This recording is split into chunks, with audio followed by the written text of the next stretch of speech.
As sirenes começaram a ecoar por Moscou antes mesmo do amanhecer.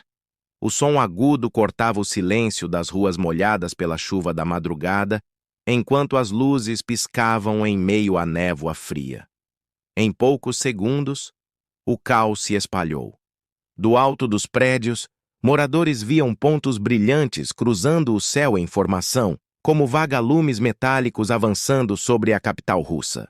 Eram drones, dezenas deles, voando em diferentes direções, em velocidades calculadas para confundir os radares. Em questão de minutos, o coração da Rússia estava sob ataque. O que parecia impensável há alguns meses, finalmente havia acontecido. Moscou, o centro político e simbólico do poder russo, estava sendo atingida em cheio por uma ofensiva ucraniana. O ataque começou pouco depois das 4:30 da manhã. Segundo relatos de moradores, o primeiro impacto aconteceu em Odintsovo, uma área próxima à capital, onde um depósito de combustível foi atingido, levantando uma coluna de fogo que iluminou o céu escuro. Logo depois, um segundo drone atingiu uma estação elétrica no bairro de Solntsevo, provocando explosões em sequência e um blackout que deixou parte da cidade no escuro. O barulho era ensurdecedor e as pessoas saíam às varandas sem entender o que estava acontecendo. Em vídeos amadores publicados nas redes sociais, era possível ouvir gritos, o som das sirenes e o estrondo seco das detonações que pareciam vir de todos os lados. Fontes militares russas confirmaram que se tratava de uma das maiores ofensivas aéreas contra Moscou desde o início da guerra. Ao todo, mais de 70 drones teriam sido lançados em ondas coordenadas, vindos de múltiplas direções. Eram equipamentos de longo alcance, produzidos em território ucraniano com tecnologia ocidental e adaptados para voos autônomos. Alguns modelos tinham carcaça de fibra de carbono, outros usavam madeira e compostos leves para evitar a detecção por radar. Todos carregavam pequenas ogivas explosivas, programadas para atingir alvos estratégicos, como centros de energia, comunicações e logística militar. A defesa antiaérea russa foi acionada imediatamente. Caças MiG-31 e sistemas de mísseis S-400 entraram em ação, tentando interceptar a enxurrada de alvos.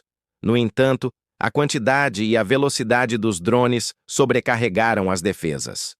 Muitos foram abatidos, mas outros conseguiram atravessar as linhas de interceptação e alcançar seus objetivos.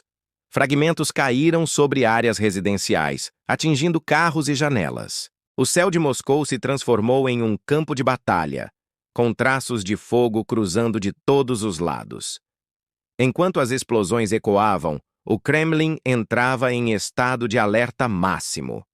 O presidente Vladimir Putin foi informado do ataque e, segundo fontes de segurança, levado a um local seguro fora do centro da cidade.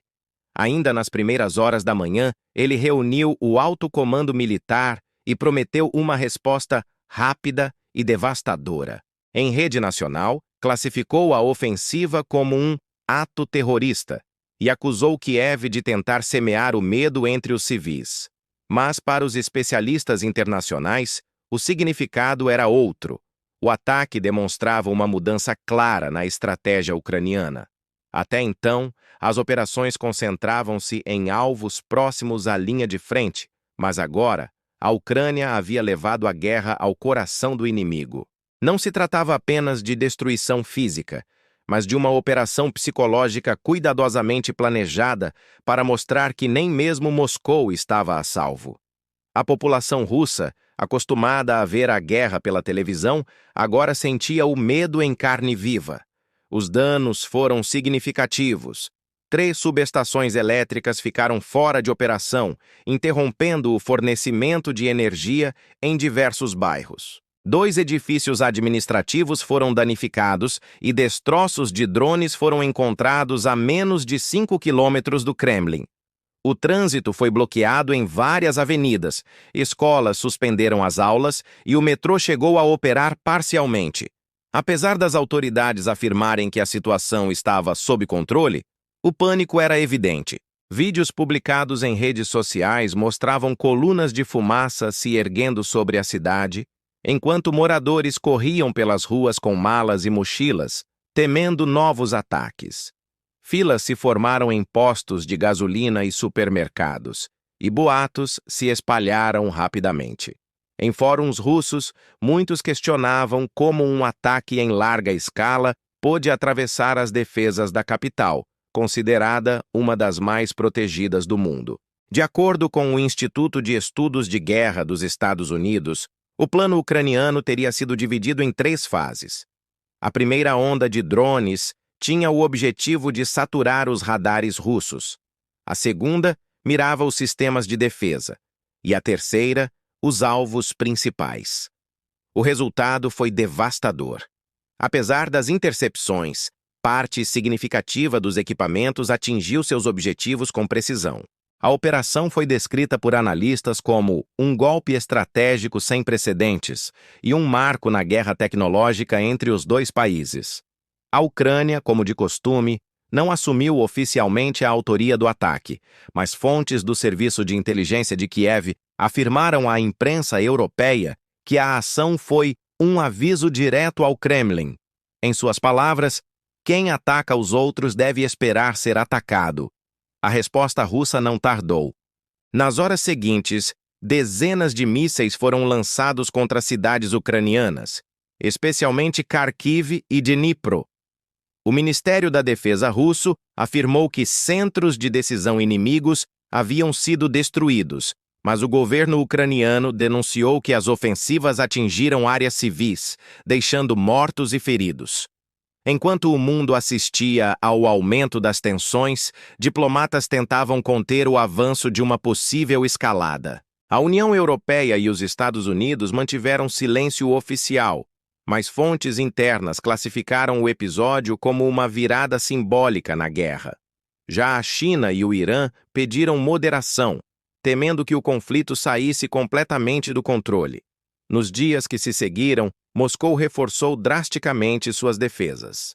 Veículos militares passaram a circular pelas ruas, sistemas antiaéreos móveis foram posicionados em praças e avenidas, e patrulhas aéreas tornaram-se constantes. A cidade, antes símbolo de estabilidade e poder, agora vivia sob a tensão de um novo ataque a qualquer momento. Apesar das tentativas do governo de transmitir normalidade, o medo se instalou entre os cidadãos. O som distante de um helicóptero ou o clarão de uma luz no céu bastavam para reacender o pânico. Moscou nunca mais seria a mesma. O ataque havia quebrado um tabu histórico, o de que o poder russo era intocável. Em um discurso televisionado dias depois, Putin prometeu vingança e afirmou que aqueles que desafiaram Moscou pagarão o preço mais alto. Mas mesmo entre seus aliados mais fiéis, o impacto psicológico era inegável. Pela primeira vez em décadas, o Kremlin sentia o peso do medo que antes recaía sobre os outros. A madrugada do ataque entrou para a história não apenas como um evento militar, mas como o momento em que a guerra mudou de rosto. Moscou, o símbolo da força russa, sangrou sob o fogo inimigo. E entre as sombras da cidade em silêncio, restava uma sensação amarga, a de que a guerra, antes distante, agora morava em casa.